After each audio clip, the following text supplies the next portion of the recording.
Ladies and gentlemen, pay attention.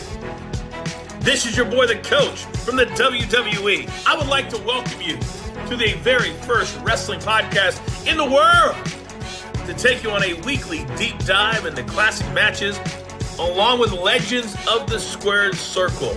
Enjoy the discussion. Enjoy the back and forth. There's so much to get into. Ladies and gentlemen, this is The Payoff. Jeff, it's episode 100, and the boyhood dream has come true. Yep. No, not Shawn Michaels winning the title, but us getting Marty Jannetty on The Payoff. And what bigger episode could we have brought him on than episode number 100? We're here, finally. Time to party. Time to party, my friend. Dude, like we've done 100 of these. And finally, and I thought it would take forever. You know, I was a non-believer, but who did we get? Who we have said it multiple times, probably every other episode, the one and only Marty Jannetty finally joining us on this week's episode. And we'll get into the interview, but he was an awesome guest. We covered so much stuff. We talked barbershop. We talked him coming back. We talked about his best match with Shawn Michaels, according to the dirt sheets. We talked about some of the other moments in his career. I mean, what a wild story. And it was just their outfits. Oh, a great story there. Yeah. Oh, I know. And it was great to talk to him. And it made me very happy to hear that he's healthy. He's happy. It's great. Getting healthy. So, exactly. On the road to get real healthy. Yep. So Marty is just an awesome guy, awesome guest. But the reason we're here, Jeff, episode number 100, we're talking about the Rockers. We're talking about this, what I believe is one of the most underrated tag teams of all time. Okay. As much as people love them, just some of the stuff they were doing, it was so innovative. The colors, the moves. I mean, they were just awesome. They were unlike anything else you saw in programming. I loved Hogan. I loved Warrior, but my other favorites were the Rockers. And, I just thought these guys were just so cool, so dynamic. And man, it was just great to watch them as a tag team. They had, still to this day, I mean, we're all these years later. Jeff, this took place in 1992, the Rockers breakup. And here we are in 2021, and it's still the best tag team breakup of all time. They had some great matches. There's just so much to talk about here, man. So again, welcome to the 100th episode, everyone listening to us. We appreciate your support. If nobody was listening, we wouldn't have 100 episodes. So thank you for listening. Thank you for subscribing. Thank you for giving us those 5 stars. Thank you for commenting on social media. Thank you for sharing our stuff. Thank you for your suggestions. We greatly, greatly, greatly appreciate it. And we are, as you can probably tell, so excited to be here, so excited to hit the 100 mark, and we're so excited for the next 100 because we've already made the list. We already know what the next 100 episodes are. So there's just too much to cover to stop now. Jeff, we're really talking Rockers. We're talking Rockers breakup. We're talking a Marty and Shawn match that they had together on Raw. That's just a classic, especially for the time that it took place. Why are you excited for this topic and this guest? I'm excited to be on The Payoff today. This was just you and I shooting the shit over drinks, some of the interactions you've had with Marty, and that's we got him on the show. You got me on the show. Like, we're doing this. It's just one of those where, this one's been a long time coming. Hopefully, in the past we've got we're more than happy when some of the news sites pick us up when we do these types of things and get a big interview. And Marty's definitely one that we expect to get picked up, and so that's always exciting. But before we get into it, normally this episode would be a little different, as our everyday listeners have kind of been going along with us, because you all know it's how we do it. It's every Monday. It's that one match. It's the 3 parts. The build, the payoff, and the aftermath. This one's a little special because, of course, we have Tom's, one of his Mount Rushmore of guests is here joining us today. And it took us 100 episodes to get, but that's okay. Who knows what 150 or 200 will bring us? Maybe we'll get the other partner. Maybe Sean will be willing to stop by the Payoff Lounge for a little bit and spend some time. But, we always forget too, of course, as everyone loves, there's that fourth part to the show as well too. And we have to talk about Manscaped. We can't overlook that. Of course, we'll get it out of the way early for all of you. Of course, Tom and I talk about it. Last week we were a little late reminding you guys, but this time it's the Performance Package 4.0. Summer just grinding along here. Like, we got to remember, we want to look our best, all that stuff. The new package, it's fantastic. It's one of those where we encourage everybody to check it out. But it is, of course, free shipping, 20% off, 20. Use the code PAYOFF. It's absolutely worth it. We know a lot of people out there listening are probably like, God, these guys are just, they're just hawking this shit. Like, we don't care. Like, you're just skipping over the ad right now. Like, don't do it. Check it out. We promise you it's absolutely worth it. We wouldn't be, partnered up if we didn't like it. That's why we only have this one ad, is because we endorse the product. And so we're all about that. So, but with that, the time, like you said, why we pick a certain match, for me, this is one where it's just absolutely it's just exciting. I'm glad we got a guest again. We always hear it and see it in some of the comments, like, hey, we enjoy some guests. It's always, some people don't, some people do. That's okay. But that's why we keep mixing it up and doing this different stuff. And so, And Tom, a lot of times, you are usually the one that asks me like why we picked a certain match and all this other stuff. But, I have to ask you before we kind of get into it, like, just your fandom of Marty Jannetty, and really, are you willing to share a little bit of just like how did we get him? I don't even know the full story. So how did we get him to join us this week? Well, he can be a tough guy to get a hold of, and I was able to get a hold of him. And I think that he's been in the limelight a little bit more these days. We caught him on the heels of appearing on the Shawn Michaels A&E documentary, and so I saw him on there, and I reached out and really wanted to get him on this show. I'll tell you, when and I'm obviously a huge Shawn Michaels mark, but, my biggest takeaway of that entire documentary was, hey, Marty's there. He looks good. He looks healthy. He looks happy, really positive. It was so great seeing him. And so I reached out and, I told him about the payoff and what we were doing. And, he said he'd be happy to come on and join us. And so, really great guy, really happy to have him there. And, for those of you that go to some of these WrestleCons and stuff, make sure to go up, introduce yourself, grab a picture with him, talk to him. He is, of all the guys that you'll meet in this business, he is one of just the nicest and coolest guys to talk to and get to know. So glad to have him on the show. And then in terms of, why this is the 100th episode, I really wanted to talk to Marty. I really wanted him on the show. And I think this is a really big story. And the story is, one of the most recognized greatest tag teams of all time, the Rockers. Then we have the most iconic breakup of a tag team of all time.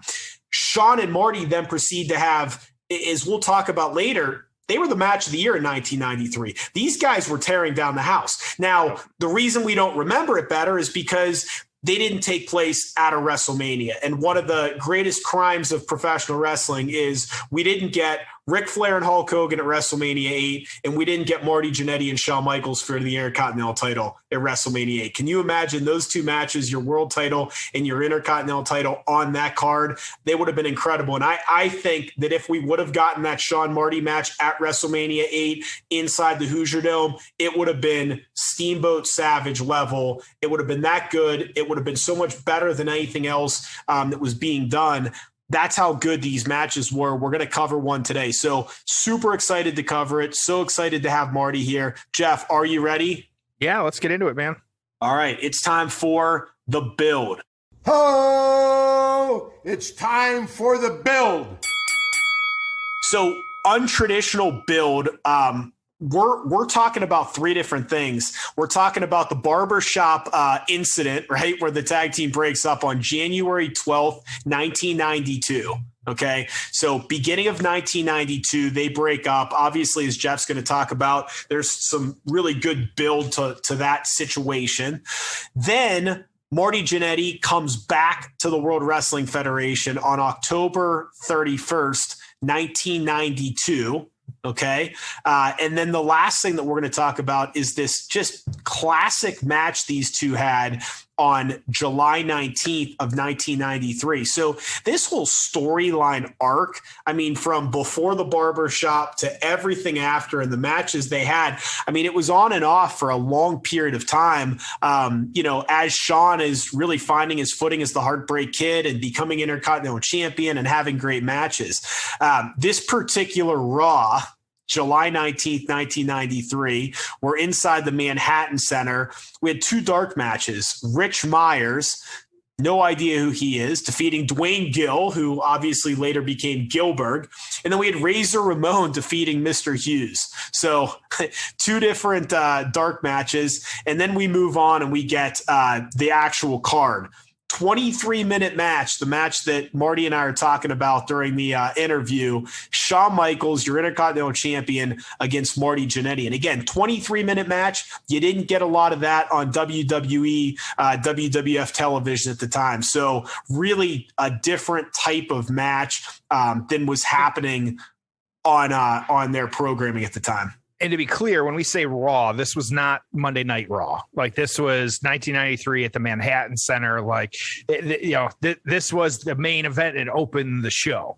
Oh, yeah. And so, to be clear, when we're talking about this, remember, this was not how we envision 3 hours nowadays. So when we get into these, the rest of these matches were super short because that was the only TV time. You do a couple commercials and a couple vignettes, and that's your show. So the only other things that took place on this episode were Men on the Mission, Mo and Mabel, with Oscar defeating Rich Myers again and Hank Harris in a minute 51. Bastion Booger winning a squash match, not losing a squash match, winning a squash match, and defeating Scott Dupree in a minute 28, and then the 1-2-3 Kid winning a squash match against Chris Duffy in 2 minutes and 17 seconds. So this episode of Raw, July 19th, 1993, it's about one thing and one thing only, and that's Shawn Michaels, Marty Jannetty, Intercontinental title. So Jeff, tell us about the Rockers. How did they come together? Tell us about some of their highlights. How do we get to the breakup? There's so much to cover here. What a great team and what a great story. Yeah. And so we talked about this a little bit before on some previous episodes and just kind of getting into it. But, and Marty talks about it a little bit here, but really it was, the NWA, Central State Wrestling. It was based out of Kansas City in 1985, where these guys kind of, first started. And so, we had 1986 where the two of them were signed to American Wrestling Association, the AWA. They had AWA at the time had a lot of talent that was going over to WWF. And so they needed some new people. And so that's why Marty and Shawn kind of, got a big reason why they got signed here. So like they said, they kind of had the pretty boy gimmick, and with the outfits that they had, they were matching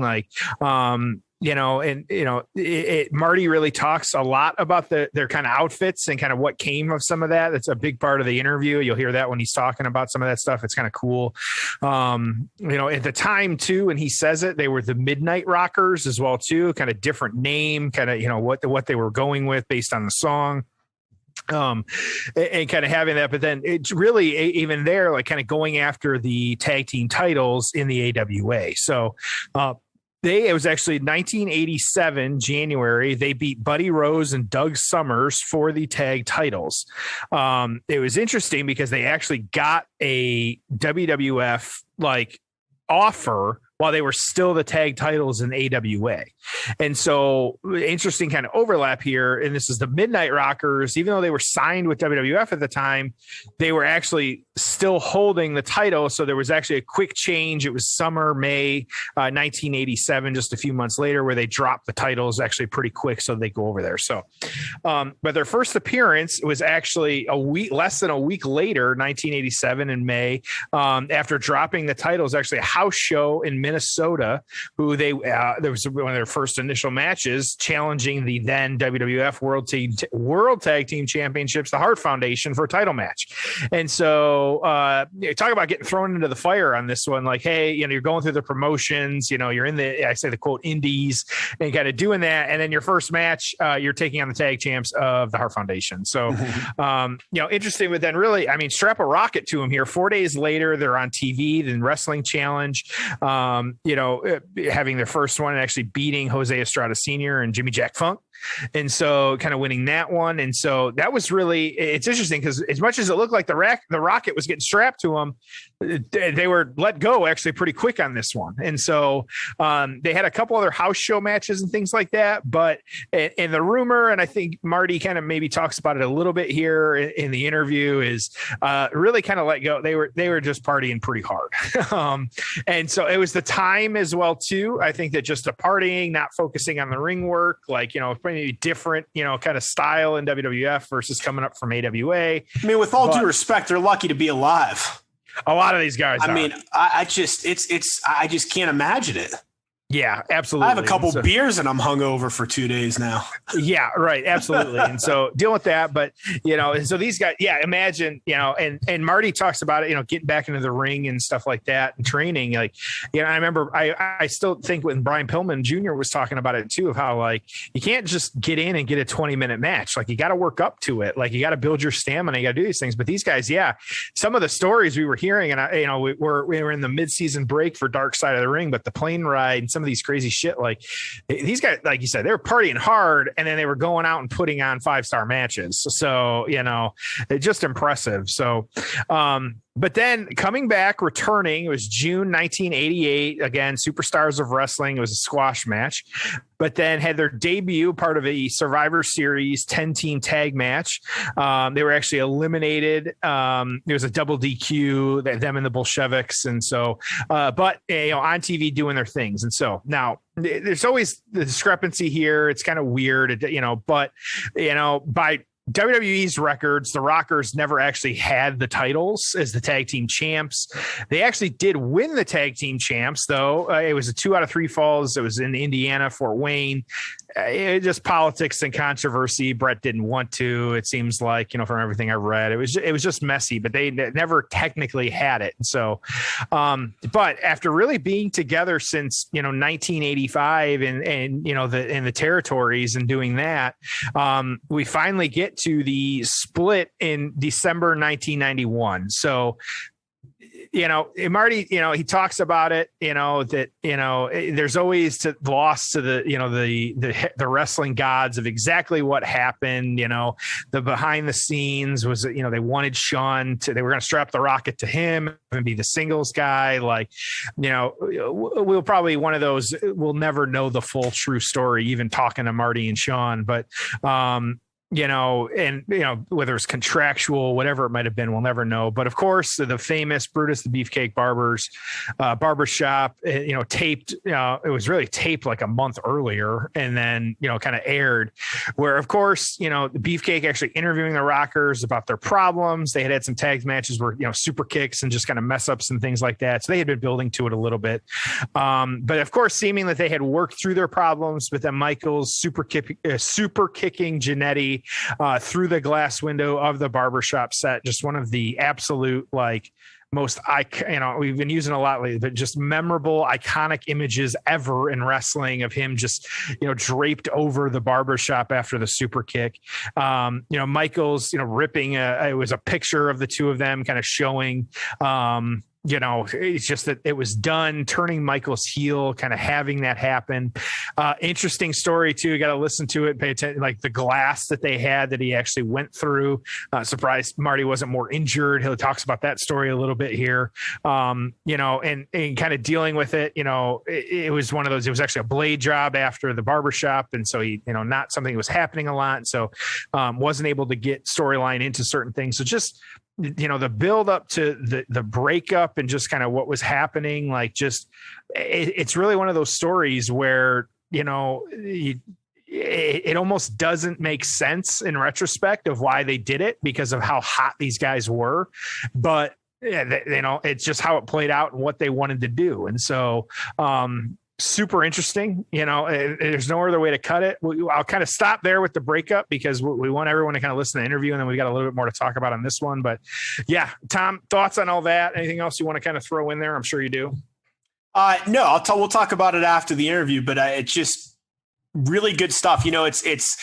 there's two ways that I look at this. One is there's just a lot to love, right? There's some just great matches that they had as a tag team, great breakup. And then the other part of me is like, man, I just wish we would have gotten one, 20 minute classic on a massive stage, SummerSlam at Wembley or WrestleMania 8 or even WrestleMania 9. I don't know. I really wish we would have had that opportunity, but again, great stuff. In any other era, they would have been tag champs. It's just the belts just didn't move as much then. At this point, in a different era, they would have been a tag team champion for sure. And I'd even argue that, may have been a tag team for longer, just the way things work now. So anyways, great stuff. Great recap as always. At Payoff Pod on all social media platforms. Find us, follow us, like us, share, retweet, all that stuff. We really appreciate the support and we love it. So hope you enjoy this interview. And again, if you want to try to watch along or at least watch this stuff with us, Barbershop Breakup, the return on 10/31/92, and then the match from July 19th, 1993. So either before or after the interview, watch those just so you know what we're talking about. But great stuff. And let's get right into our interview with Marty Jannetty. It's time for the payoff. Ho! It's time for the payoff. All right, we're here with the one and the only Marty Jannetty. Marty, welcome to the payoff. Thank you, sir. It's a pleasure to finally be here. Dude, yeah, we've been trying to do this for a while. I'm so happy we're able to make it work. I am, a lifelong fan. I grew up just absolutely loving your work and the stuff you did. And it is a pleasure to be talking to you. It was so great to see you on TV a few weeks ago. The A&E documentaries that were done. First thing I want to ask you is, how are you doing these days? Man, I'm doing pretty good. Speaking of that documentary, man, I was so close to not doing it because they'd called and told me about it, and it was going to be filmed, or what actually was. Like 6 weeks after I had my first ankle surgery. I had reconstructive surgery. So all I could do was like lay around and keep my leg up in the air, eat and go to sleep and get fat. and then I had a tooth knocked out my last wrestling practice. And I had the dentist, was right in the midst of the lockdowns for the pandemic. So I couldn't get in and get a tooth put in. So I had no tooth, couldn't get a haircut. I was cutting my own, and I looked like the scarecrow from Wizard of Oz. And I was like, man, I don't know if I want to go. I ain't been on national TV in a while. So I don't know if this is the way to come back. I'm missing a tooth. Fat, not horribly fat, but just the belly's bulging out. Because, I did nothing but lay around. And, but I went ahead and figured, that would give me motivation to work out hard when I can. And, I couldn't make that up to the fans if I didn't do that. So I went ahead and did it. And I liked it. It turned out well. I just wish I wouldn't have looked so bad.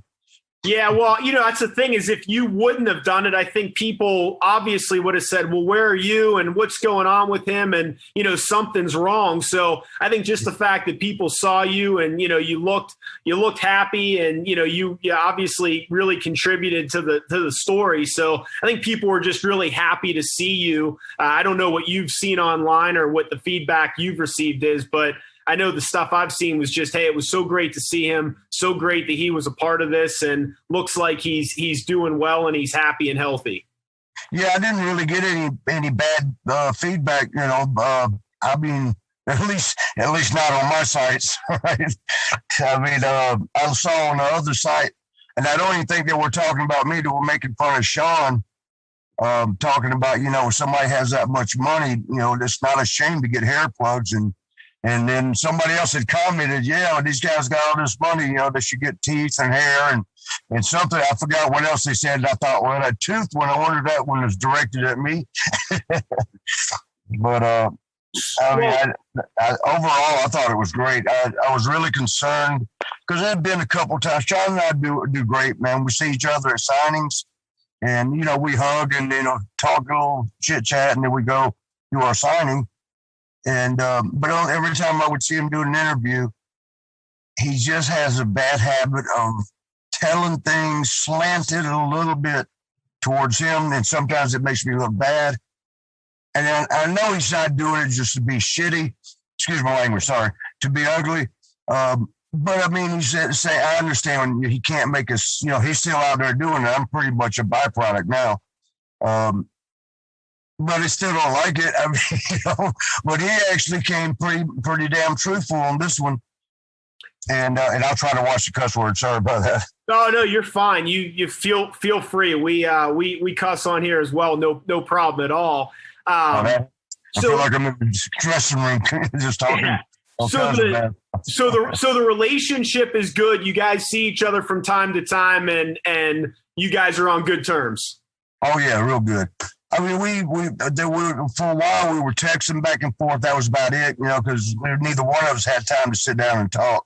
You know, he's got a family, and he's got I think he's got 3 shows. I don't know if he's still got the hunting, but at the time he had a hunting show, the hunting and fishing show. I mean, and you know, with wrestling, with the Next, and then our NXT, and then I heard somebody was getting a religion show. So I mean, gosh, he's staying busy, you know, and myself, you know, not as busy as him, but staying busy. So we really were just texting, you know, even that's kind of drifted apart, but I think we got some kind of good stuff coming up in the future. Yeah. So you haven't been to a signing in what, like probably a year and a half. Are you excited to get back on the road a little bit and get to some of these conventions and fan fests? Oh, definitely. What we did during the lockdowns was called personal signings. And you know, you fly up to where, like, they went to New York, or went to Boston, I think Chicago, or once in Florida. And you sign online, you know, and they watch you signing their name, and you talk to, you know, to the customers, and that. It's kind of fun. I enjoyed it, you know, but I just enjoy interaction with the fans, you know. Sometimes interaction with the fans could get brutal, but I enjoy that too. Also, if I got over on them more than they got over on me. Yeah, well, hey, I had a chance to meet you a number of years ago. We had you were drinking Jack and Cokes, and so I said, hell, I'd love to drink one with you. So we had one and bullshitted for a few minutes, and you couldn't have been more friendly. So for those listening to this, when you see Marty at one of these things, go up, talk to him, get a picture, get something signed. He's a really great guy, and he's one of those guys that'll sit there and talk to you. He's not gonna just sign something and be in a pissed off mood. Yeah. Where was that? Where we were at? That was the WrestleMania in Dallas. So that would have been that's probably 6 or 7 years ago. I remember we was downstairs in the hotel at that. What was it? Was it like the lobby bar or a restaurant? Yeah. It was just a lobby bar, and you were drinking Jack. I said, "What do you want?" Jack and Coke. I said, "Done." I ordered 2 of them. We sat there. I remember that. I actually remember that. Yeah, I hope we can do it again sometime soon. It'd be great to see it one of these things. So let's go down memory lane a little bit. You know, you and I just gotta tell you, I quit drinking Jack and Coke though. Why? I had to cut back on Coke. So we're gonna go down memory lane. I got the barbershop pulled up. I'm gonna hit play. I just want to hit you with some questions here. Okay. And this was, as you know, and you've been told a million times, this is just one of the most iconic, really, moments of this era. The best tag team breakup of all time. One of the great, angles that's ever taken place. Let me ask you this. At the time that you filmed this, did you know how great it was? Were you sitting there going, shit, this is some good stuff? Or over time, have you been surprised how much people love this? I probably surprised because, I tend to be a perfectionist. I mean, and I was sitting there thinking, did it go right? Until you see it, when you're doing it, you got to see it too. Because when you're in the moment, when you're in the event, you got a different perspective than when you're watching it, And when I went back and watched it, I thought, well, good. That was it. It came off good. But I didn't know it would get all the attention. Like 30 years later, it's still talked about, or 29 years later, it's still talked about. I mean, a lot. Yeah, time flies. So this is January 12th of 1992. This aired. How early did you know that you guys were going to be breaking up? So how long prior to this were you told that they were going in a different direction? Probably because we did the build up to it. Having friction in the ring, like against the Road Warriors and against a couple other teams. Yeah, and I think one time Sean actually went to grab me, or what did he do? Or, I can't remember. I think he might even slap me upside the face. It was against the Road Warriors, maybe. And I grabbed him and drew back to hit him and held back, and we just kept building that up. We knew it was coming eventually, just didn't know when. But Vincent set us down. And Sean and I, and it was after we had a little issue, we had a problem, and him and I together. We got in a fight in Denver, and Vince had us come in the TV, sit down, and talk. Sean had actually quit. After the fight thing, he quit. He called. I tried to get him to forget what happened the night before. We had to go to Seattle the next day, and he was like, "No, I already quit." And I was like, "Come on, man, that was yesterday. Come on, let's go." But whether it was embarrassment or I don't know, or he didn't want to be around me or whatever, because his eyes were swollen, and he kind of, he ended up looking real bad. So I could see the embarrassment there. He didn't want to go in front of anybody, the boys or whatever. And but so Vincent talked him into coming into TV anyway. I think which is in Phoenix, Arizona. So we went in and had this big talk about the whole deal. I'm getting that crossed up because that was after a TV thing. We had talked one time prior. Let me back that up and tell you where Vince. No, let me stick right here on that. We went in and Vince had said, now we hadn't talked about it prior because Vince had told me he saw, when I get Sean over big, I see superstar in him, and I just quite don't see that in you yet, Marty. So we're going to need you to really help. I was like, oh, great.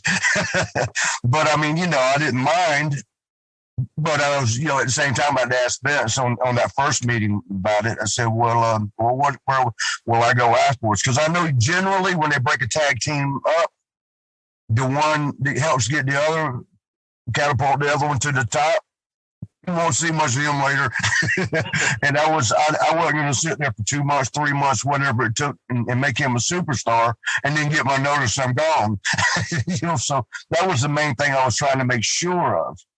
So let me ask you this. Was there ever any conversation, or did you ever have any thoughts around having your own gimmick? Because, you kind of just continued wearing the same stuff and being the same character. Did you have... I'll tell you a quick, I'll try to make it quick, story on that as far as the outfits. Sean and I had to wrestle each other. What was it, Royal Rumble? Yep. And we was going to come back at WrestleMania as a semi-main feud match, because of the way the Rumble ended. The girls that made our outfits, I actually introduced them to the wrestling world, and they made a couple outfits for us, and Sean didn't want to wear them. It was in Chicago. I'll never forget. We'd been on the road 30 days. We had like 4, 5, 6 outfits, and you wash them as you can on the road. We didn't have a clean one that night, and these girls came up with pretty much our style. The tassels, the animal print, and as a gift they wanted to give us. And I said, yeah, that looks cool. And, I took them in and got them out, and Sean goes, where'd you get these? I said, some of the fans, a couple girls out there. I said, this is cool. We got clean stuff for tonight. He goes, man, we ain't wearing some shit that fan gave us. Are you crazy? And I was like, man, look at it. It's our style. What difference does it make who made it? That was nice of them. We're not wearing stuff from fans. That's what I'm going to wear. You go ahead and put that stinky shit on. You go ahead. And so everybody fell in love with our stuff. Bruce Beefcake asked, where'd y'all get that made? Introduced them to the girls, and then a couple other guys, and then next thing you know, WWF has hired them. They're to this day on the staff, making the outfits. Seamstress, we call them. Davy Boy, there was 3 sisters, and a lot of the boys used to get with Davy Boy nickname, renamed them the Nuns on the Run. Everybody was after them. And they were all kind of pretty. And but so anyway, I started at one point was seeing one of them. I won't say any names. And Sean was seeing the other one of the three. I don't know who the redhead one was seeing. I shouldn't have said the color of hair either. But anyway, I mean, like I said, that was like 1991, and they're still working with them with WWE. And it all started like that. Well, at the Royal Rumble, they had made an outfit for me, and it was almost like it was like Christmas on pay-per-views because they would have us a new outfit, and they all were pretty cool. Usually, you still there? Yo, I'm here. Okay, yeah, and so.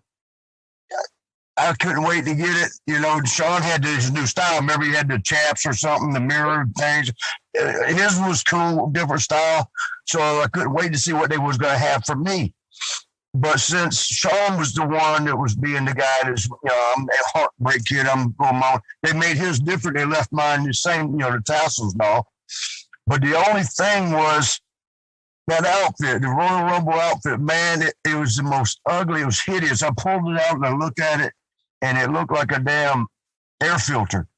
Did you remember they had the white strings on the black thing and like a damn air filter? I put it on, and it was like made me look 10, 20 pounds fatter. So now I was the Stay Puft Marshmallow Man. I was like, well, gosh, dang. And, what was I going to say? It was a gift. They never charge us because they got so much work by working, with the company now. Yeah. So Sean and I always got ours done, so you can't go say, hey, man, shit, because it's like a gift. Yeah. Yeah, but, I know exactly what you're talking about. I still remember it. Well, yeah, and of all the outfits I've ever had in my life, when I started, when I went to doing some international stuff on my own independently, I had one promoter. I've never been told this in my entire life. Asked me what I was going to wear, and they never asked. I said, I don't know yet. Why? Anything you want me to wear? He goes, well, if you could just not wear what you wore at Royal Rumble. That was the only time I've ever been said anything about outfit. But I went through one of them. I won't say which, because she's the one still there. And that just told everybody there who it is. But her name's Julie. She's a sweetheart of a girl. But I really felt slighted on this. They were making Sean super outfits. In that air filter, I went and asked, I said, hey, can you kind of sort of get away from the air filter man with the tassels and make something a little, maybe start angling away from the rockers? I'm not going to be a rocker no more. And never forget, she goes, well, really, Marty, I mean, are they going to use you good or not? And I was like, oh, my God. Did you really just, even if there wasn't, what does that mean? You're not going to make me good shit? So I didn't know how to answer. I said, I don't know why. Do you? She goes, well, I'm thinking that they're not. Jeez. Okay, so that means you get your information. I'm not calling them rats, but we used to have a saying, if you want to know where you're booked for the next couple of weeks, go ask the ring rats. They know before you do. But I'm not calling them rats because they weren't. But I always like, was you know something I don't. If you didn't say anything, she might have got herself in trouble. But so the next outfit she made was okay. And then she handed me a sheet of paper, and I'm like, what's this? She goes, that's the bill. Well, okay. And I looked, it was like, what, 500 something. I'm thinking, how much was Sean's? She didn't say that. She walked away. So I asked Sean, because his, I wondered his looked way better. I figured his must be a couple of thousand. And I asked Sean, he goes, they're not charging us. So it's like, ain't that some shit?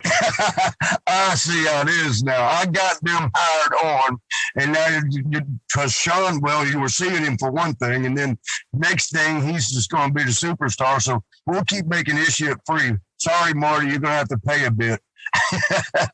Ain't that some shit? It's so typical, though. Hey, so when you got thrown through this barber shop window, was it really gimmicked, or did it hurt a little bit? It didn't hurt him. I'll tell you why. And I said this on the, Shawn Michaels biography. he got me back for Denver with that super kick right before it. Yeah. I mean, the window, when he picked me up off the floor and we were looking at him because I was, seeing if he was going to say something or checking on me. And because he was saying something, but I think he was cussing me out or something, in character. I mean, and, next thing I knew, I was hanging out the back of that window. And I had some cuts on my forehead, a little bit, not bad, and some on my stomach where I was laying across the window sill. And, Sugar Glass shouldn't have done that. But I thought nothing of it because, again, the segment went well. I thought it went well. And so the production guy come up to me and goes, "Oh, man, you're okay? You're okay?" I'm like, "Yeah." He goes, "Oh, gosh, thank God." I said, "Bro, it's okay. What's the matter?" He goes, "I hate to tell you because I don't want to get fired." I said, what? And he's like, "Well, we had 3 windows. They have extra stuff for everything in case it doesn't go well. You have to go out and do it again, like it's take 2 in front of the same damn live crowd." I'm so glad we didn't have to do that. But they had 3 window panes, 2 of them Sugar Glass, 1 regular. And he said, "Well, somebody forgot to mark them." So they said everybody sat there scared to death, thought, "Well, we're going to get fired for not marking them, and we got 2 out of 3 chances to get it right. Let's just see if it goes." They took a chance, and they got it wrong. Oh, my God. And they were so scared because he was telling me that was the real one because of the way it broke. And they said they were like so apologetic and scared they were going to get fired now because I was going to say something. But I'm like, "No, bro, it's fine. Don't worry about it. I would suggest for somebody else in the future because that could have gone real bad." So I'm playing this clip I'm playing now. I want to talk about this was this is when you returned and look at him in the mirror and what a great little setup this was. What do you remember about this? Ironically, I don't know if you have any memories of this. This is the night that Bret Hart also became world champion and beat Ric Flair. I remember, I can't remember where it was, but I remember coming out of the audience with I think I had my Guns N' Roses shirt. I was so proud to sport that. I was going to ask you about that. I was so random that you had that on. Yeah, I had to show some kind of rocker left over, but not them, me. I mean, but yeah, and then the whole mirror thing, and I thought it went fairly well. I just had to be so careful with it, and you can see it when I'm holding the mirror. You'll notice I'm so gentle with it because I didn't want it to break before I hit them. And then I think Jerry later, she was like, "You can't hit no harder than that." I was like, "Okay, I didn't know I was supposed to. I can." Yeah, she was a tough broad, huh? One of the toughest ever. I mean, the girls today athletically are unbelievable. But the toughness, I would put Sherry up there. Man, that's with the guys too. I mean, technically, athletically, the guys today. But I mean, if you come down to just raw bone mean, the old schoolers, man, they got that one. I seen the girl talking about Sherry. I saw her take a bump over the top rope. It was at what was it called? Wrestle Rock Rumble, and it was at the Metrodome in Minneapolis. The biggest crowd, we had 30 or 40,000 people. This is way back before WrestleMania took off, and with all the attendance records. And this was AWA days. She was wrestling. I think it was Candy Divine. And she did she jumped, did a crossbody or something, and Candy ducked, and she went over the top rope. Now we're a good 40 feet back, 40 more than that, probably 60 feet back, and she went over the top rope, and there was no mats on the floor back then. It was just concrete floor, and you could hear her body smack the cement floor when she landed, and we're all like, "Oh shit. Should we go out and check her, or should we go?" We thought she's knocked out. She's just going to be splat. We got to go scrape her up. And I would be damned if 30 seconds later, she ain't getting back up into the ring slowly. She was selling it and got back in the ring and did a great match, and she wasn't hurt a bit. The guys wouldn't have got up from that bump. First of all, most of them wouldn't attempted that bump. Yeah. That's when I knew, man, that girl, wow. It looks like you hit her pretty good, and she was busting your balls that you didn't hit her hard enough. Yeah, in the back, she goes, she may have just been playing too, but she's as hard as you can hit. I think she was wanting it to go like the hard thing to go over and like loop and hang on around her neck. I guess, I don't know. But she was smiling, so, she probably just messing with me. So I'm going to play a match.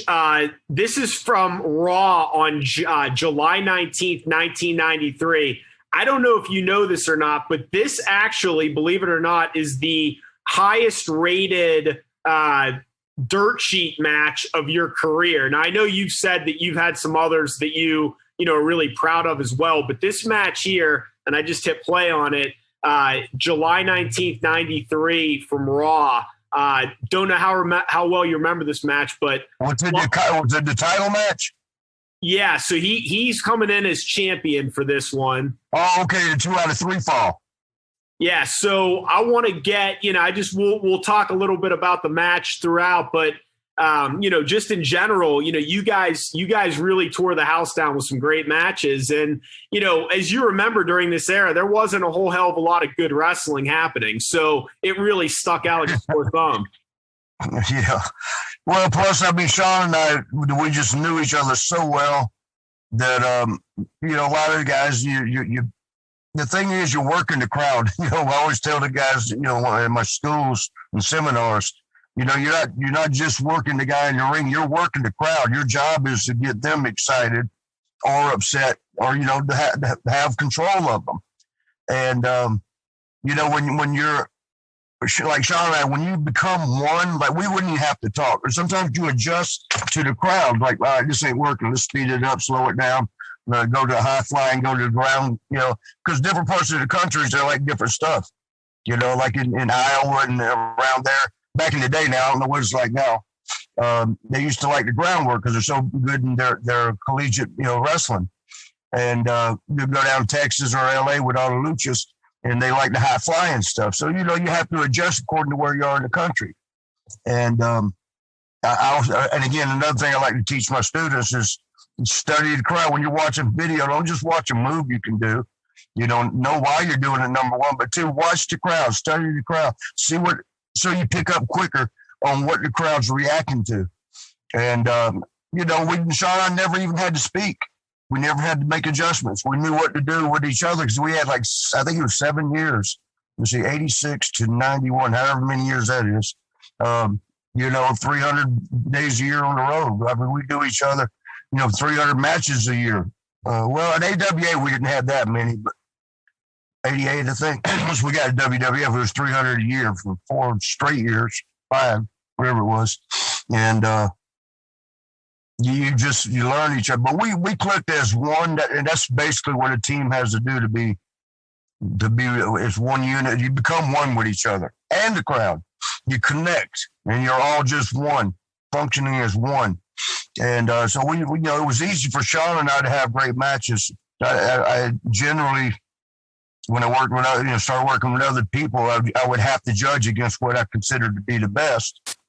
And sometimes, like Benoit was pretty up there. Our matches, we had a couple matches, but Kurt Angle is probably the one that impressed me the most. That match the two of you had was off the charts. Which one? The one you and Kurt Angle, that one that on TV. What was crazy about it was we just met that day. Sean and I had 7 years together.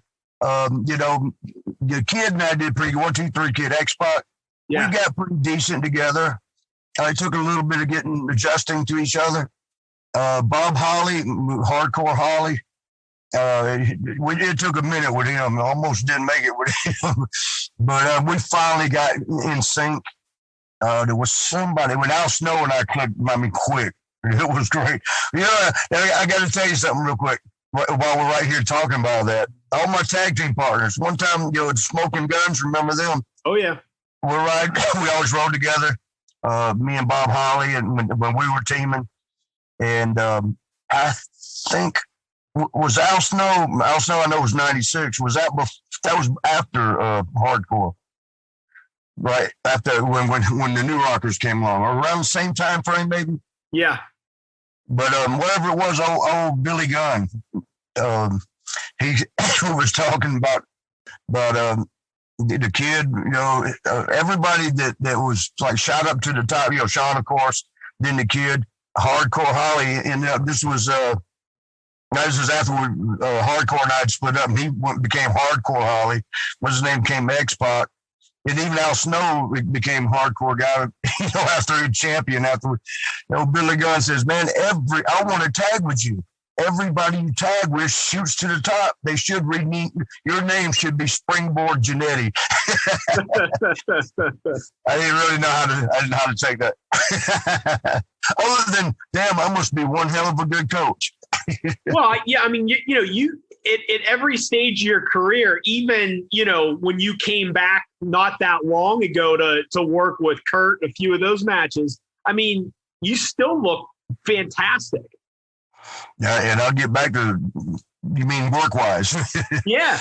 I mean, you looked, you versus Kurt, it looked like that match took place in, 1995. And most of that might go on him. I don't know. I was running a school in Florida, Tallahassee, Florida at the time. So, and I like to do hands-on training. So I'll be in there bouncing around with my students. And so, I stayed in pretty good shape for that. And that was really I felt like I cheated a little bit because, it was like I would give some of my students spots for their matches, upcoming matches, and I'd practice with them. So then when Kurt and I were getting together, I thought, hey, Kurt, well, let's do this one. And he was like, yeah, I like that. Let's do that. We're going, yeah, I like that too. So we, there were spots I already knew, but Kurt, shit. He was so easy, so good. And we had only met that day. I was so blown away at how good he was, because I wrestled in college too and did pretty good. Competed in nationals both years as I stayed in college. He, of course, world champion, Olympic gold medalist. It's just it used to be such a hard transition from amateur style to pro. So I went, and I watched Kurt win the gold medal. I was watching it on TV when he won. So happy, and impressed at how hard, because he had to go overtime to beat the, I forget who was wrestling, Iranian or something. But when he got into business, I thought, well, I hope he does good, because I was so proud that, American won the gold medal. I turned the TV on to see him here and there. I'm like, shit, he's getting good. Next thing I know, he's at the top. And when I got to work with him, I was like, it was fast. It didn't take him 5 years, 10 years. He was like water, man, which means this is light. We call the guys that are stiff and hard to work with crowbars, and the ones that are easy are water.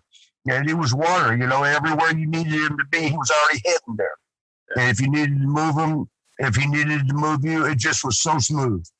And I loved that match. It was a mixture of a little old school and new school, which is why I liked it so much.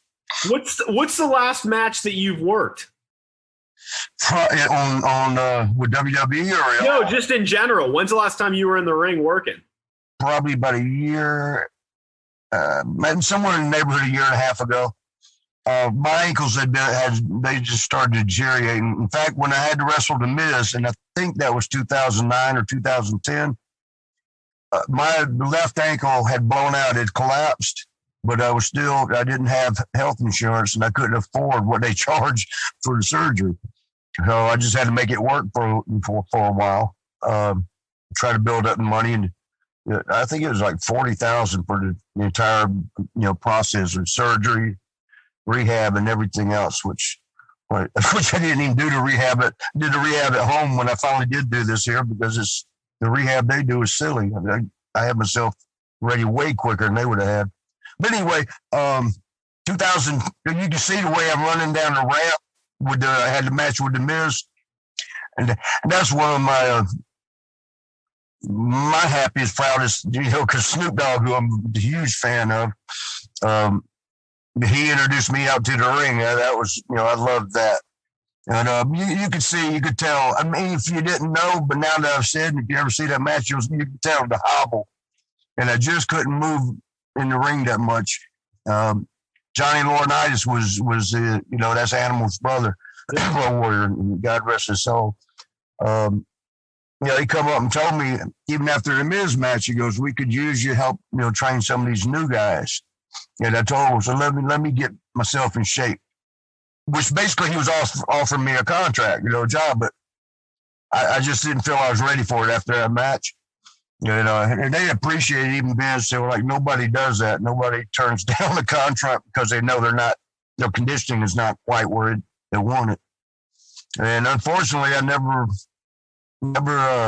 really got it back because the other ankle started going out on me. So now I'm walking around having to wrap them every morning if I wanted to walk around in less pain. And it's been, it started coming out in 2009. It's been 11 years that I've not had good ankles. And, I got the second ankle surgery here recently, about 6 weeks ago, and it's coming along faster than the other one did. So I will have them both well enough to start training my ass off. Probably in I'm going to go about 6 more weeks. And, man, look out. Because I'm going to train, will be the hardest. And I always train hard. Even Kurt Angle said to me after the match, he goes, "Damn, what kind of training routine you got?" And I'm like, "I don't know. I got different things." He goes, "Man, these young guys here can't even hang with me. How old are you now?" And I said, "I don't worry about that."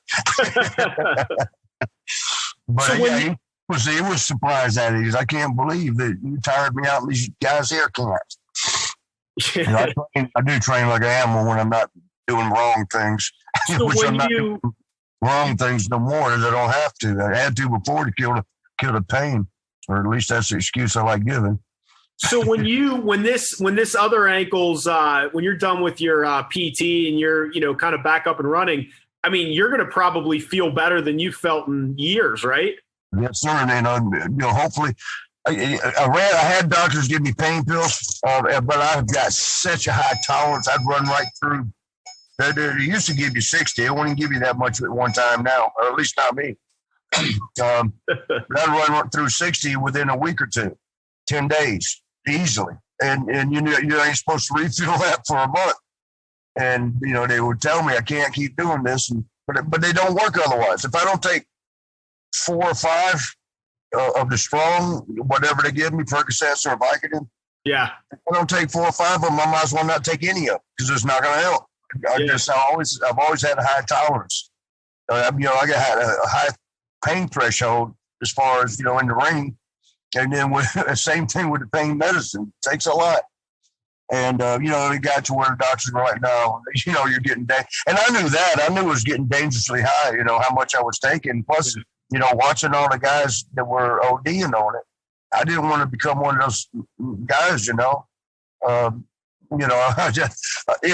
especially as my friends, so it really would hit me hard. My friends are dying from what I'm having to do. And, that was a big deal of, I couldn't get the pain medicine, but I couldn't walk without it. It would feel like if you had a dagger or like ice picks lined up, and I just walked forward and step right on them because pain would shoot up from the foot up to midway up the leg, all through the ankle. I mean, I had to do something, or lay in bed all day. Yeah. And, so then when I couldn't get the pain medicine, I started drinking ridiculously because I got a high tolerance to that. It like goes from 0 to 100 in no time. First 2 or 3 drinks, I'm all right. And then about the 4th, 5th, I got to get stronger and stronger. And then next thing I know, I can't, I'm belligerent and I don't even know what I'm doing. Well, and the problem is, I mean, most people have never been in the physical pain that you've been in with those ankles and the injuries. So, it's easy for them to say, well, why would you do that? I mean, you're just trying to numb the pain because you're in some serious pain. And sometimes when I get so tired of hearing people like, well, why don't you just deal with it? Okay. My job is pain. Professional wrestling, whether it be show or not, You're not going to get slammed around by 6'6", 300-pound muscle guys and thrown into turnbuckles and thrown onto the floor and into the steel post on the outside. You're going to get hurt. And I'm doing that 300 days a year. And you know, I was trying to average it out one time. I was counting the bumps I was taking per match and see what it averaged out to be. And my bumps are a little different than most people's. You know, I just say arm drags and hip tosses and slams. I'm coming off the top rope. And sometimes even if I'm coming out ahead on the guy, I'm still got to land. And a lot of times they catch me and power slam me off the top rope. And man, I'm taking ridiculous bumps, you know, suplexes off the top rope. But for it being I was averaging almost 8 to 10, right at 8 to 10 bumps a match. And I started figuring that out. Like, so 300, if we wrestled 300 days, we did about 320 shows. So we had double shots a lot on the weekend, especially towards the holidays at the end of the year. So you figure 320 matches a year, we'll just make it easy with 10 bumps, average of 10 bumps per thing. What's that, 3,200? Yeah. A year? Yeah, and 20 years. Yeah, you have some guys like Hogan may have not taken 10 bumps in a year. You know, we still wrestled the matches, but he wasn't getting thrown off the apron, thrown off the top. I mean, yeah, I never really thought about that, but you know, you really got your ass kicked. Yeah, and Hogan was a smart one though. Yeah. Jake Snake was like that. I love Jake to death. We were talking one time, and he, you know, this was a few years ago. I was living in Vegas. He was too, and we're sitting and talking, and he goes, "Marty, I could go in there today and do 3 moves and have the people on their feet." I mean, he did 3 moves for the whole match, and it's true. Yeah, that's why, you know, I take pride in teaching my kids. I mean. You know, Sean said something on the biography. Remember, he said, Marty brought this out of me. You know, because it was always there, but you just had to get him to understand. He was already good when he got to me, so I can't take credit. But the psychology, it was a little bit lacking on the psychology. And he picked it up quick, and then he passed me on it. Yeah, well, you don't have to say it. I'll say it for you. But there is no Shawn Michaels without Marty Jannetty. I mean, the stuff that he learned from you. I mean, there's just no question. I mean, you made him so much better from being around you so much. I want to ask you, what's your favorite moment of your career? Is there a match or a moment that you're most proud of? There's one I'm most embarrassed about. Oh, you can share that too. But the most proud would probably be the Rocker reunion, because I had been gone off from national TV, or at least from WWE. At that point, right at 7 years. See, 98 was the last year, and that was with WCW. That sucked. but so 2005, right? So 7 years I've not been on a national TV. I'm figuring people, you know, they ain't gonna know me. I remember Sean and I at the curtain getting ready to go out. We had a lot of resistance, and I was listening to the crowd, you know, cheering for whatever matches were ahead of us or whatever. And you know, Sean is the big deal, and he's been there. He ain't been gone, so I know they're going to cheer like hell for him. But I'm thinking they might not remember me. And I was telling Sean, and Sean comes in and he goes, "What's the matter? You look nervous." So, are you nervous? I said, I don't know. I said, what if they don't remember me? And it's because the worst thing you want to do is come out to a symphony of silence, you know? And Sean's like, "Are you kidding me? We're the Rockers. They're not going to forget you." And I was like, well, I mean, I know they're not going to forget you. So the music plays, and there was a pretty good pop. So I thought, well, how did they remember that Rocker music? But then as we stepped out the curtain, oh, man, they just went crazy. And, I was so excited about it that I was just sitting there taking it in, because I ain't been on the stage that big in, 7 years. Yeah. I'm just sitting there looking at them like, wow, this is what I was doing every night. This is so great. Sean comes over and goes, "Come on, man, we got to go to the ring." I forgot. We still got to go to the ring. And he said it to me. He goes, You see, he was all worried they was going to forget you.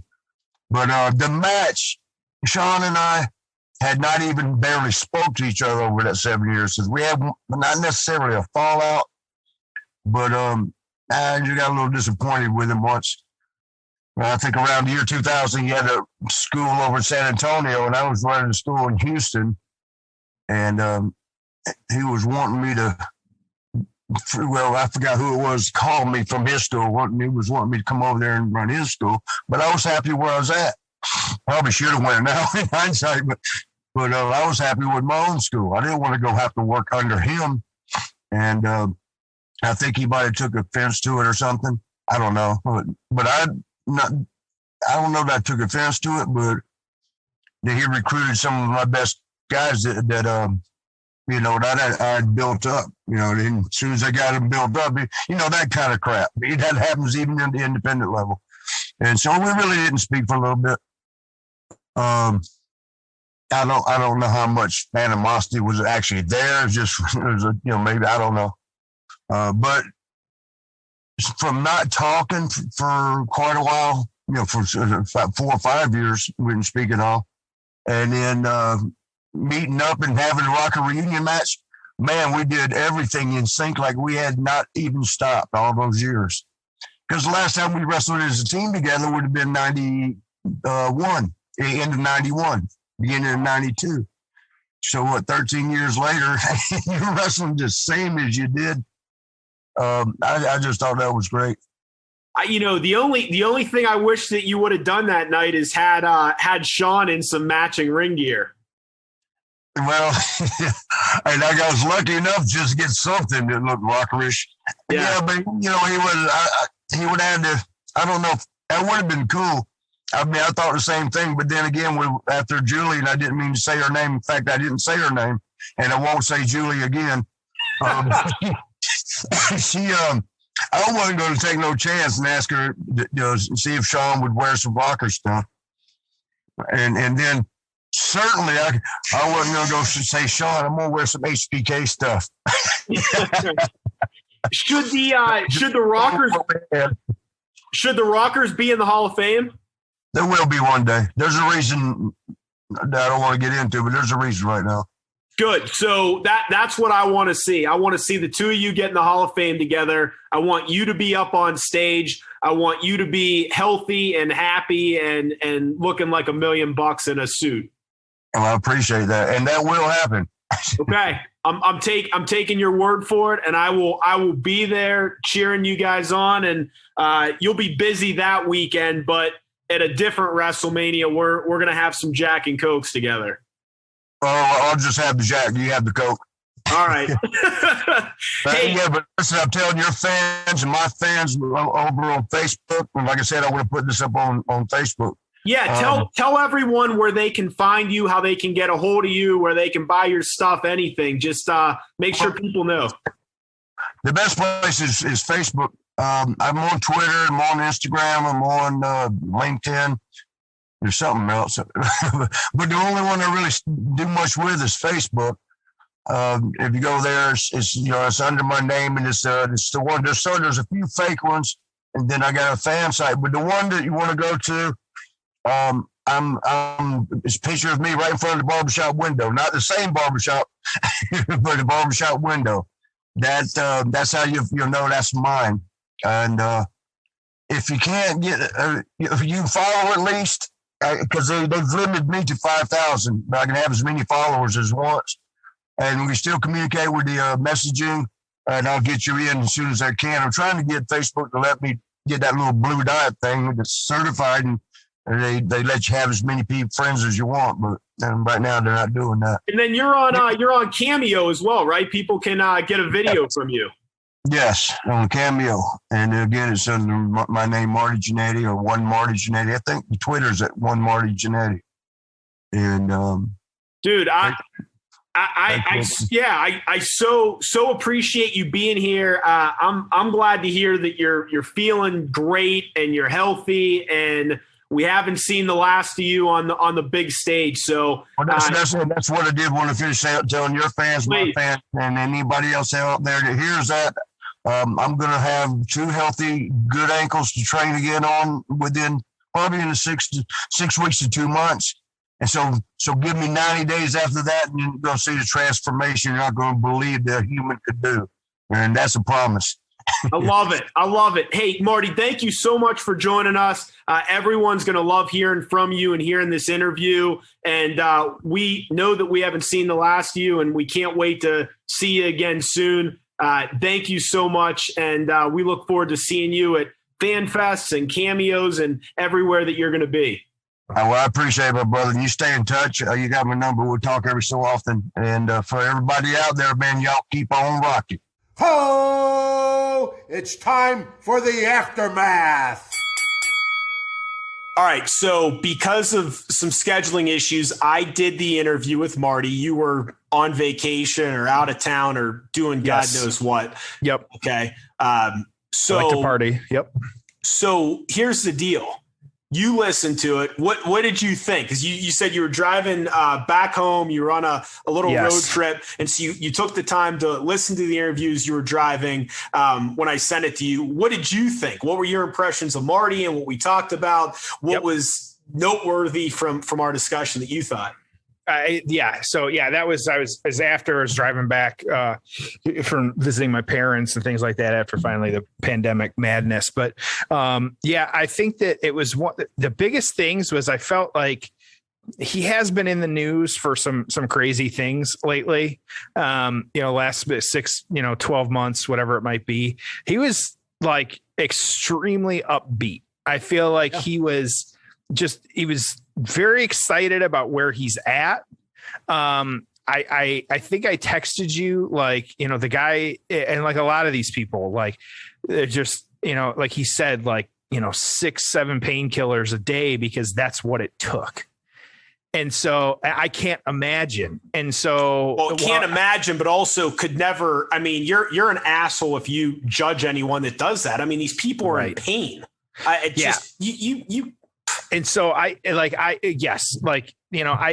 not passing judgment on what he said in the past or anything like that. But I think that's one of those, like, who knows, kind of what he was dealing with and going through when some of those things were said, and who knows the true story there. But, I feel like he is, he acknowledges that fact too. So I can't ever fault that. He knows the situation he's in.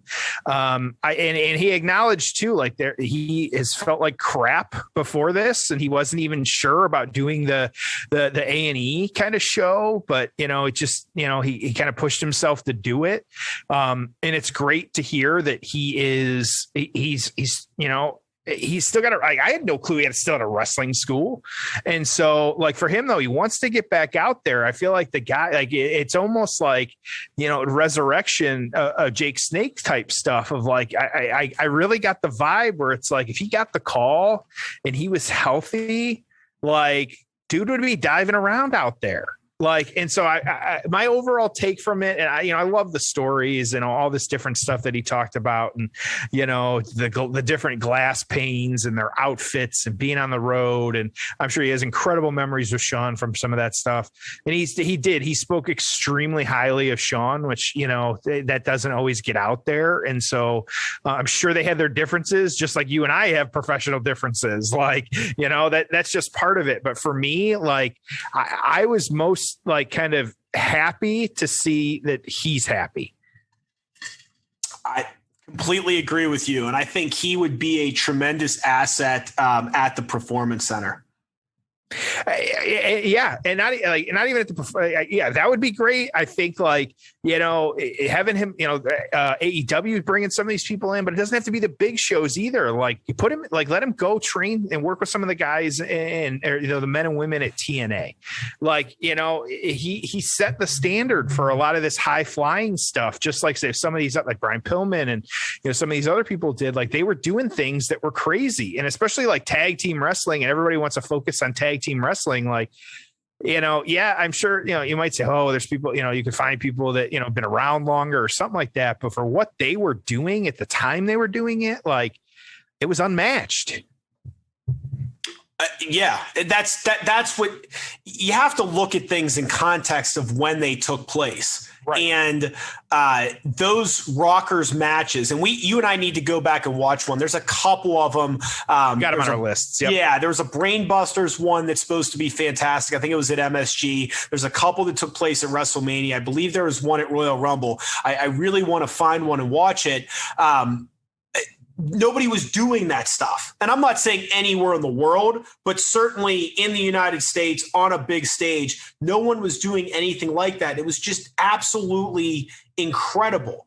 And the barbershop, those types of angles didn't take place. Like that was, again, you watch it now and you're just, and again, it's awesome now, but it's like, oh, well, you know, throwing someone through the glass and cutting a mean promo and a heel turn. Dude, that shit didn't happen back then.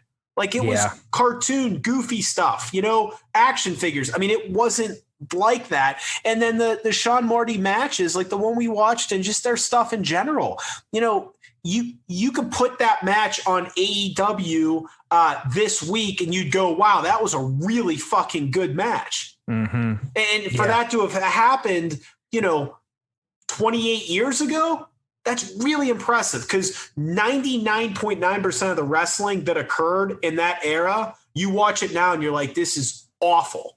And you watch that match and it's like, I could have watched this on Tuesday and said it was the best match that I've, you know, seen all year. Yeah. So, and one other thing and again, as I, you know, interviewed Marty and as we talked through his career and we looked at stuff, and I know you're going to talk about some of this, but the guy comes out of nowhere and he has a classic match with Kurt Angle. Go back and watch that one. I mean, this guy is just a all-time great in-ring worker. And, you know, he may not get the notoriety of some other people. I really wish, you know, one of the things I wish is, you know, Sean got the Heartbreak Kid gimmick. I wish Marty could have gotten another singles gimmick that was like that because the guy could work. Okay, there was never any doubt about that. So he could have had a great Intercontinental title reign as well, and who knows what could have happened. But a lot of fun, a lot of great stuff. But we've got some more business here. We got to talk payoff scores. We got to talk aftermath. We got to talk, because we're on the 100th episode of the payoff, we got to talk about our favorite episodes from the payoff. So let's get into it. Yeah, so I'll start, and like I said, we're just doing a little different here, but I'll start actually with the reviews of the match that we kind of brought up with him, kind of talked through and things like that, because he was telling stories. And this was, like Tom said, that card that we gave, the July 19th, 1993 edition of Raw at the Manhattan Center. Here was the write-up for this match, actually. Well, I'll start with the PWI that year. Marty was 13, Sean was 3. And so people wouldn't, you know, like Marty was 13. Like that's pretty impressive. Like, and so, but the review on this one, this is of course Dave Meltzer on this one.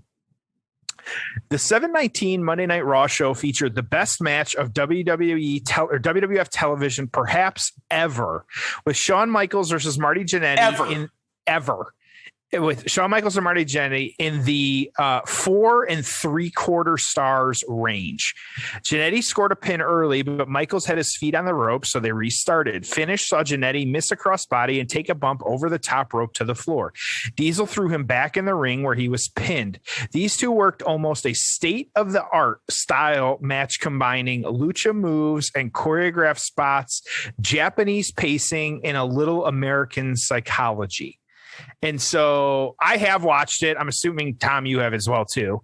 Not just with him, but just kind of, you know, so 4 3/4 stars on this one, like crazy. So we're going to give a score in a second here for just kind of this whole arc and things like that for him. And so, but some of the highlights for just kind of what he did and kind of what's, you know, what's going on. And so don't forget, like he actually tagged with the 1, 2, 3 Kid for a little while.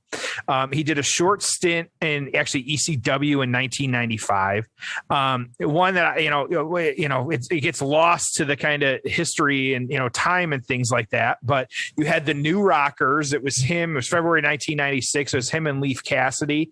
And of course, Leif Cassidy more known by his more common name of Al Snow, quite the tag team. Never won the tag team championships. These guys, there was actually a few matches between them eventually as well too.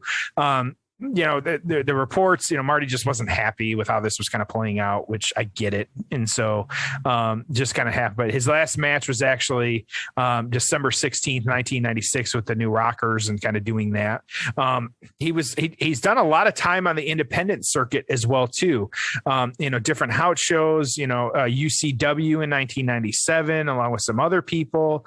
He was in Jimmy Hart's XWF promotion as well, too, for a couple of years in the early 2000s. He actually more recently, one of his more recent matches, I say in a name that we all know, but Joey Janela actually had a match with him for AIW wrestling. And so he actually lost to Joey, but had that match. And so, just interesting kind of, how that plays out and kind of, dealing with that. He's still wrestling. I say still wrestling, current guys.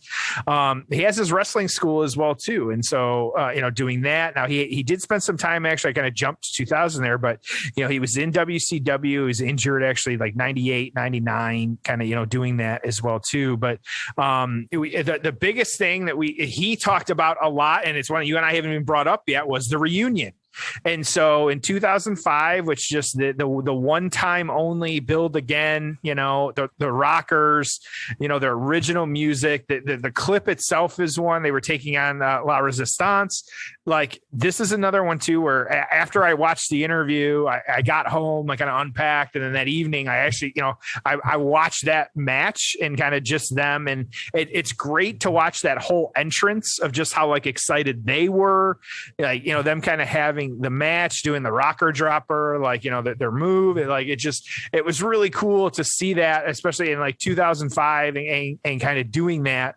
But not only that, but this run in 2005, as Tom said, and it's a match on our list that we will cover one day, was just his absolute, another just barn burner, incredible match with Kurt Angle, which you wouldn't have thought, this random match in 2005 where he's just booked against Kurt Angle. He said, he loved working with Kurt as well too. But these guys went out and just did a huge match, like a 20-minute match even nowadays, we don't get 20-minute matches on the weekly shows. And so to have that though, it's one that, Tom and I want to talk about that one. I'm sure if we could, talk with him again, that's the one match we'd want to sit and watch with him as well too, because it was just absolutely, it was a great, shockingly good. And so it's one that we will definitely go back to and revisit on a later show. But so all this, you take all this and his career into account. So we're actually going to score not just this match, but just kind of really the Rockers' career, if you will, with Marty Jannetty. So Tom, where are you ranking it? Kind of what's your score, unofficial, official for all of this? So in totality, we're talking Rockers, we're talking Breakup, we're talking their singles matches. I'm going to give, on a scale 1 to 10, this is how we do it at the payoff, I'm going to give it an 8. Okay. You know what I love. I've said it enough times. Again, we're just missing the end. Right. Yeah. We're just missing that one-on-one WrestleMania 8 match, big ass crowd, and them tearing down the house, because they absolutely would have. And that's really all we're missing, is some major blow off to the feud. Let me fantasy book for a second. I know we were a few years early on this, but can you imagine the two of these guys in their final blow off match for the Intercontinental Champion being in a ladder match? Yeah. Come on. Right. So yeah, we're just missing that one thing. But otherwise just great. All great stuff around. What about you? I'm a 7.5. And so I'm not surprised you're a little higher than me. I'm with you though. I would love to, we haven't gotten the full, not say we haven't gotten it, but I hope that we get a bigger payoff. Maybe gets that one final match, the kind of return. I think that he is dead on. I actually appreciated you asking him the final question of, will the Rockers be in the Hall of Fame? And I think that, yeah. I think we may have made some news with this interview. Hopefully. Yeah. And so he thinks it. I think that there are a lot of people out there that, may disagree because of some of the stuff he said, but especially with the Dark Side of the Ring, you and I've talked about it a lot. You some people can separate the character from the man. Other people can't. It's just that's wrestling. And it's one of the few things that's where it's at. And so I would hope, though, you can to realize, like, based on their quality of work, you can't say that they aren't at that caliber. And yes, it's Vince's Hall of Fame. There might be bad blood there. Who knows? But for me, in regards to just the stamp that they left on wrestling, I don't think you can't not put them in there. It just can't be a thing. And so who knows? We could be wrong too. But like I said, I'm glad you asked him that. So you got an 8. I got a 7.5. I think that's where we'll keep it, and that's good stuff. So, okay. So we did our payoff scores. Of course, doing this a little bit differently. We wanted to kind of take a few minutes here to discuss, we've done 100 episodes, which is just crazy. You're saying excited. This like it's so serious. It is, though. We've done this. It's exciting. It's real to me, damn it. It's still real to me, damn it. It is real to me. And so, but you and I wanted to go back. We wanted to take a little bit of time and kind of, we always say about go back in the archives. We got all kinds of good stuff, but we've got 2 years of archives at this point. And so we wanted to kind of count down our top 3 of what we've covered and what we've talked about. We're not going to rank or score them, but I had said, let's kind of, look at where we rank everything and go from there. So, and then I've got a kind of fun follow-up question for you as well, too, Tom. And so you want to start? I will start with my number 3, and then if you want to give your all number right. So 3. we're going to do our number 3, and this is favorite episode. This isn't favorite match. This is just our favorite episode to do. These are great ones to go back in the archive and watch the matches. So our favorite episodes. So you'll do your third. I'll do my third. Second. We'll go back and forth. First. Yeah, and let us know. We'll put it out on social media. Let us know what your favorite episode is too. And then after that, I've got 2 honorable mentions. Okay, that's fine. And then I'm going to tell you, and you may want to do the same. I'm going to tell you the one that surprised me, the one that exceeded my expectations the most match, and the one that sucked way worse than I could have ever imagined. Okay, I'll have to think about it, but here we go. So one that exceeded and one that underwhelmed you. All right, so your third favorite episode of all time is? I'm going to guess that this one is on your list, and Tom and I have not seen each other's list. We're keeping them secret. I'm going back to WrestleMania 13, Brett and Steve Austin at the submission match. That was one I had not fully engrossed myself in that one. And that was one that I have to after going back and watching it, just incredible match, plain and simple. If that's my number 3, I can't wait for my 2 and 1, but WrestleMania 13, Brett and Austin is my my third favorite payoff episode that we've ever done. My third favorite payoff episode we've ever done. Macho Man and Shawn Michaels at WWF UK Rampage 92. Yep. Jeff, you and I were just shooting the shit one day. All right. Maybe I text you. I didn't know this match existed. And I'm like, holy shit, they actually wrestled. It was like a 15-minute match and Savage was champion. I don't know if Shawn was IC champion, but anyways, I was like, I can't believe this. And we watched the match and it was awesome. And the action was great. And I was just so happy to see it. So this was one of my favorite episodes not because it was the best match of all time or the best build of all time, but because I just love talking about it. Number 2 for you. Number 2 for me, I'm switching promotions here. I am going to it not necessarily the match itself of Too Cold Scorpio versus Shane Douglas, but what happened after in the NWA World Title Tournament and the formation of ECW. That one, you are the ECW mark out of the 2 of us, but and I had always heard the stories of that. I kind of knew what happened, but going back, watching it, knowing what ECW has since turned into, that one, I again, like TNA, I want to cover more ECW because there's some good stuff in there. We have more ECW on the list, so don't worry about that, fans at home. But that will be my number 2 is both not the match, but the speech after from Shane Douglas throwing down the belt and what that meant for the wrestling industry. And that was fun for me to learn about that one. So we've done 100 episodes and that's your second favorite ever. And it's my second favorite ever too. Hey, all right. Hey, exciting. All right. It was awesome. I mean, that's a really fun one to talk about because there was a lot of shit happening. Yeah, that was great. Nothing to add to that. But yeah, that's also my second favorite episode ever. And I think our favorite episode is going to be the same, but let's find out. I got a feeling here too. This is weird. If we're synced up this much, this is scary. We may have to talk for a week or two, but I'll just say this. Is it in 2004? It sure is. Mine's in 2004 too. So of course it looks like Tom and I both going with episode payoff, as I have it labeled in the files, episode 001. This would be Eddie and Brock for the WWE Championship, No Way Out 2004 with, and credit, Shane was on that episode number 2, but Vicky was on this episode number 1 and put us on the map. So that is what it has to be at the top for me. It just has to. And sidebar story, I'm sure you remember this too. And this was credit to my brother, actually, because you and I, we got yelled at by Reddit because we posted about that we were coming out with this show. And I had been watching Reddit, and then they said, oh, you can't promote, and things like that. But we did it anyways. And then we tested posting the episode. And we missed one of the, because as everyone knows, we're on multiple platforms. You can find us all over the place.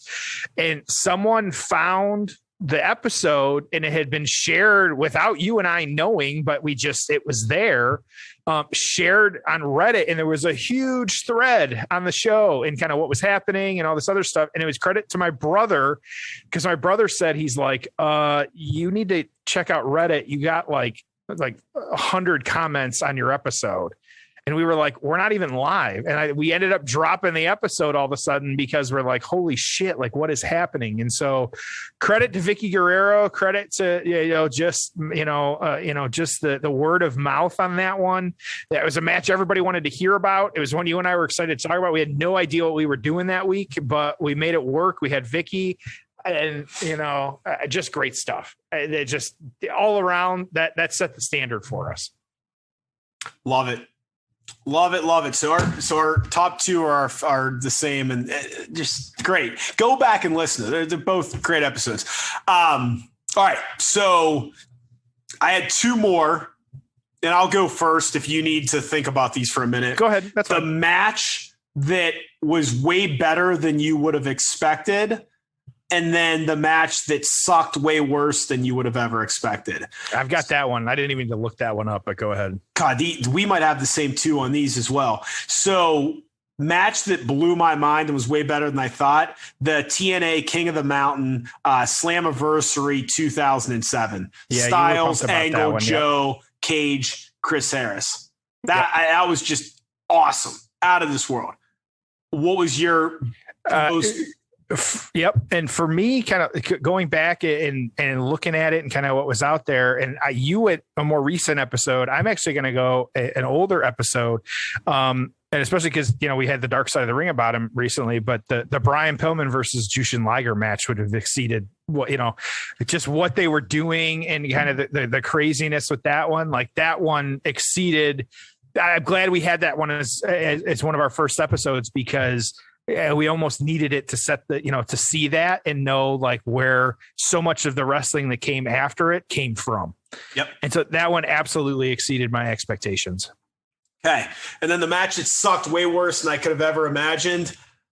Kevin Nash, Goldberg, Starrcade 98. That was one of the worst wrestling matches I've ever watched in my life. I can't believe people didn't bash on that match more than they did. It was horrible. What about you?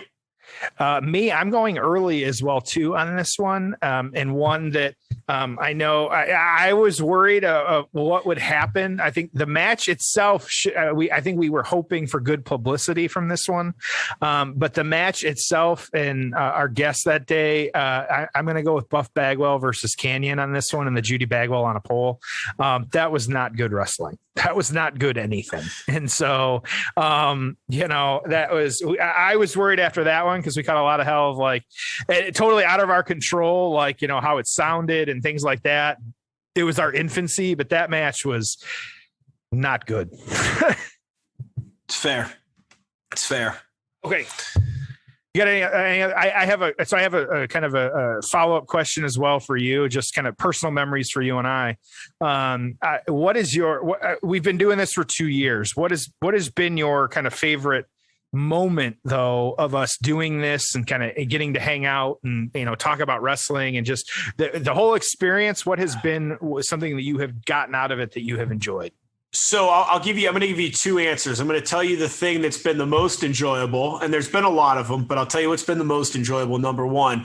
Number 2 is I'm going to tell you what I wish would have happened, but will at some point. So the thing that's been the best is us getting the StarCast and ending up doing a stage show. We had Francine.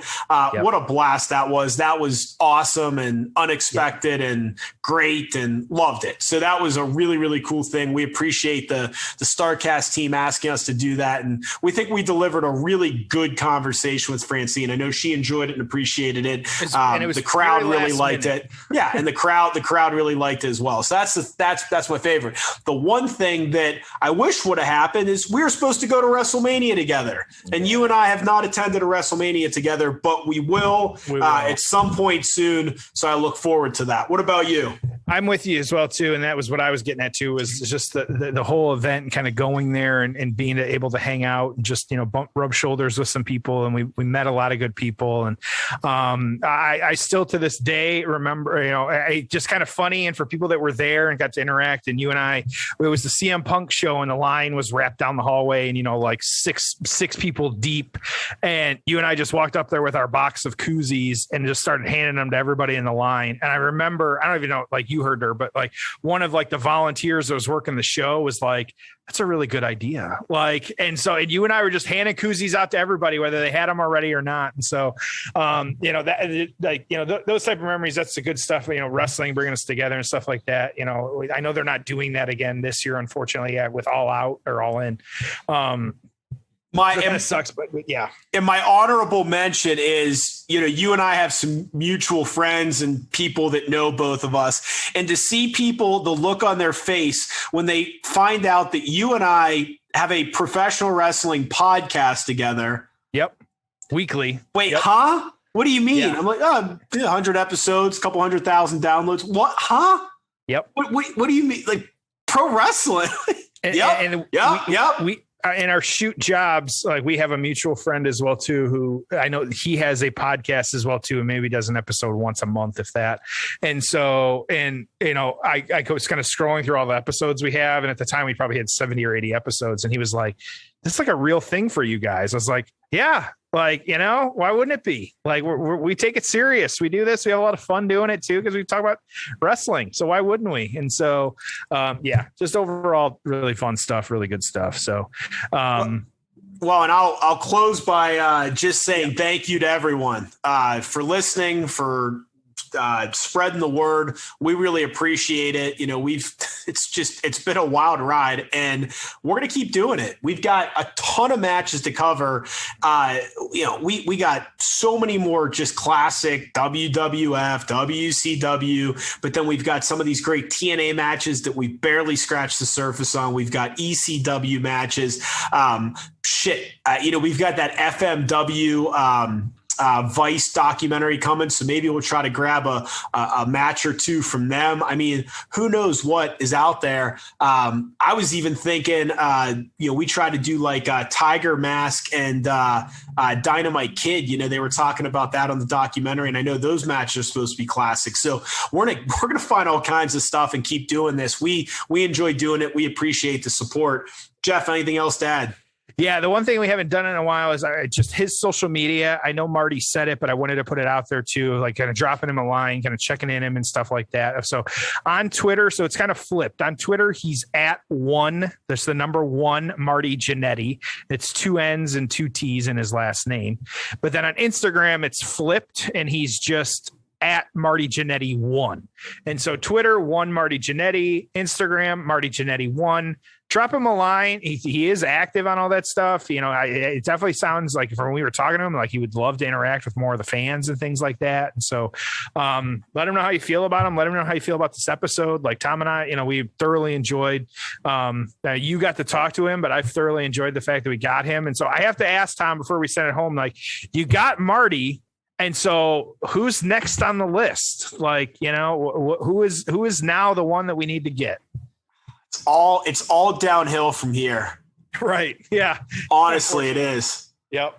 I have no one. I will come up with somebody else that I want on our show, and I will hunt them down and we'll get them on the show. We'll make it happen. Absolutely. Actually, you ready? You ready for it? I actually, and I have spoken to him, and we've discussed doing it. He said he'd be interested in doing it. I want to have Lanny Poffo on to talk some Macho Man matches. Yep, that doesn't surprise me. Yeah, so we're gonna get him on. I've met him in person. Super nice guy. I was walking at WrestleCon or something a couple years ago, and I hear hey, and I turn around and it's him, and I'm like, and he's like, that's incredible. And I'm like, what the hell is he talking about? And then I looked down, I'm like, oh, I had a Macho Man shirt on it wasn't like the standard one everyone has. It was a little bit different. He's like, where'd you get that? And wherever it was, but it was kind of a unique Macho. He's like, I love it. And so super nice guy. I'd love to have him on, break down some Macho Man matches. So that's my next goal. We'll get him on for sure. But yeah, we're going to keep doing this. We got so much to cover. Jeff, episode 100. Why don't you close us out? Oh my gosh. What an honor. Jeff just fell out of his chair.